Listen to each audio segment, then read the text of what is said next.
मंडळी, गेल्या काही दिवसापासून महाराष्ट्रात स्मार्ट मीटरची सक्ती केली जाणार आहे असं बोललं जात होतं। यावरून महाराष्ट्रात ठिकठिकाणी प्रदर्शने सुद्धा झाली। त्या स्मार्ट मीटरला अनेकांनी विरोधही केला आणि हाच विरोध पाहून काल अधिवेशनात मुख्यमंत्री देवेंद्र फडणवीस यांनी स्मार्ट मीटर रद्द करून पोस्टपेड इलेक्ट्रिक मीटर बसवणार असल्याचं जाहीर केलं। मात्र आजही अनेकांना स्मार्ट मीटर व पोस्टपेड मीटर यातला फरक समजत नाहीये। तसंच दोन्हीचे फायदे तोटे काय याच्याबद्दलही त्यांच्यात एक संभ्रम निर्माण झालेला होता।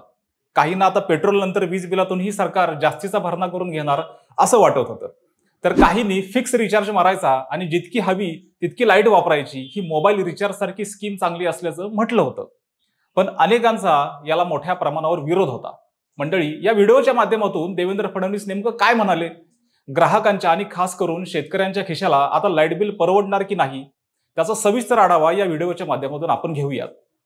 नमस्कार, मी विकी आणि तुम्ही पाहताय विषयच भारी। मंडळी, कालच मुख्यमंत्री देवेंद्र फडणवीस यांनी अधिवेशनात घोषणा अशी केली होती की लोकांच्या विरोधामुळे शासनाने पुन्हा पोस्टपेड इलेक्ट्रिक मीटर्स बसवण्याचा निर्णय घेतलाय आणि तो लवकरात लवकर अंमलात आणण्याचा विचार सरकार करते। त्यातच त्यांनी असंही सांगितलं की हे नवे इलेक्ट्रॉनिक पोस्टपेड मीटर बसवल्यानंतर लोकांना विजेच्या बिलात 10% सवलत मिळेल। मात्र स्मार्ट मीटर व पोस्टपेड मीटर बद्दल लोकांना यातील फरक माहित नाहीये। सुरुवातीला त्या दोन्हीतला फरक आणि त्याचे फायदे तोटे आपण समजून घेऊयात। मंडळी, पहिल्यांदा स्मार्ट मीटर संदर्भातले फायदे तोटे पाहूयात। स्मार्ट मीटरमध्ये मीटर रिडिंगची मंडळी आवश्यकता नसते। त्याच्यात सिम कार्डशी मीटर कनेक्ट असल्याने तुम्ही थेट कंपनीशी जोडले जाता। तुम्ही किती लाईट वापरली याचा सगळा डेटा त्या कंपनीकडे पोहोचलेला असल्याने मीटर रिडिंगची तुम्हाला गरज भासत नाही। यातला दुसरा फायदा हा की तुम्हाला योग्य तेवढेच बिल येते, ते अंदाजे बिल नसतं। यामुळे तुम्ही जितकी वीज वापरली तितकंच बिल तुम्ही देत असता।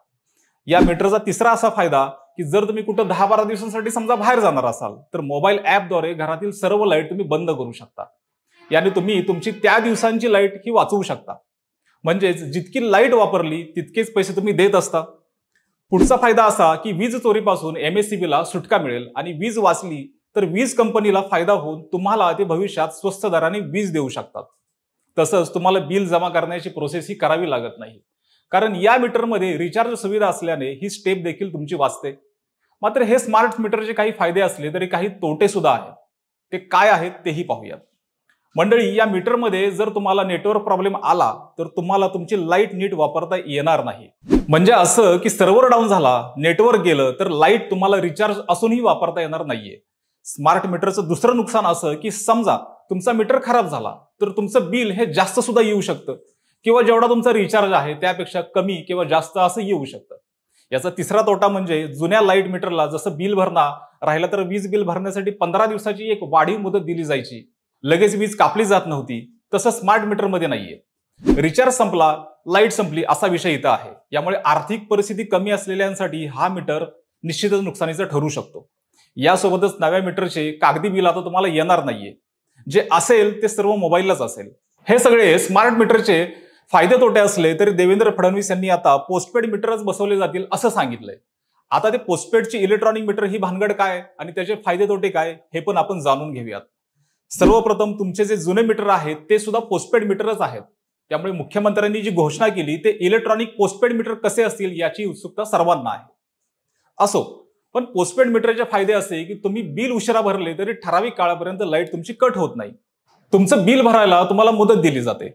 स्मार्ट मीटर सारखं इथे नाही की रिचार्ज संपला की लाईट कट होते। यासोबतच तुमचा दुसरा फायदा हा की तुम्हाला किती युनिट वापरले याचं कागदी बिल येत राहतं। त्यामुळे सर्व डिटेल्स तुम्हाला त्यात समजतात। तसे स्मार्ट मीटरला तुमचा रिचार्ज संपला की लाईट जाते, तसं इथं नाहीये। तुम्ही महिनाभर लाईट वापरून पुन्हा त्याचं बिल भरू शकता, तेही अगदी लाईट कट न होता। यासोबतच तुम्हाला स्मार्ट मीटर सारखं प्रत्येक वेळेस कुठल्या गोष्टीला किती लाईट वापरली गेली याची डिटेल्स घेण्याची सुविधा इथं नसते। त्यामुळे 1-7 महिन्याचे जे बिल येईल ते तुम्ही पे करत असता। हे झाले काही फायदे, पण पोस्टपेड इलेक्ट्रिक मीटरचे काही तोटे देखील आहेत। तर सर्वप्रथम तुम्हाला जर नवं कनेक्शन घ्यायचं असेल तर या पोस्टपेड मीटरला काही चार्जेस तुम्हाला हे मोजावे लागतात। स्मार्ट मीटरला हे चार्जेस बिलकुल नसतात।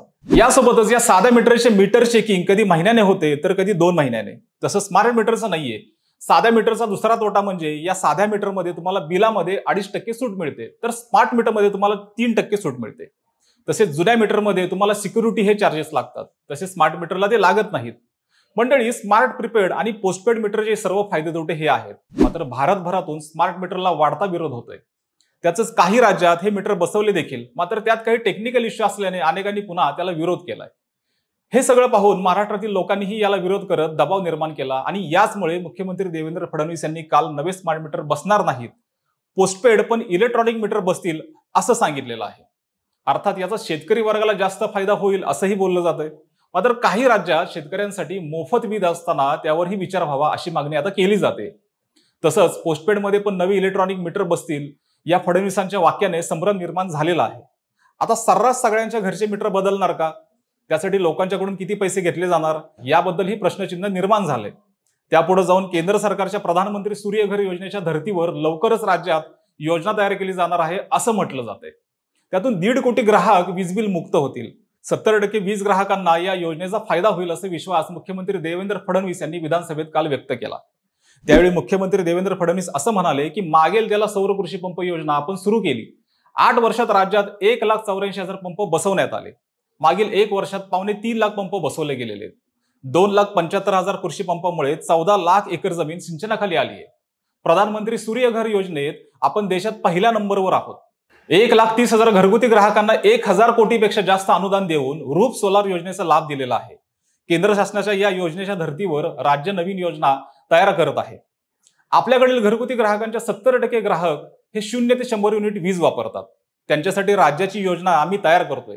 यामुळे ते 70% ग्राहक योजनेचा लाभ घेऊन आपल्या घरावर सोलर लावू शकतील. 70% ग्राहक म्हणजे जवळपास 1.5 कोटी ग्राहक पूर्णपणे वीज बिल मुक्त होतील. मंडळी, आता यावर तुम्हाला काय वाटतंय? तुमच्या जुन्या पोस्टपेड मीटर व स्मार्ट मीटरवर काय म्हणणं आहे? आम्हाला कमेंट करून नक्की सांगा. यासोबतच विशेष भारी या युट्यूब चॅनलला सबस्क्राईब करा आणि जर हा व्हिडिओ तुम्ही फेसबुकवर पाहत असाल तर तिथेही आपल्या विशेष भारी FB या फेसबुक पेजला फॉलो करायला विसरू नका. धन्यवाद.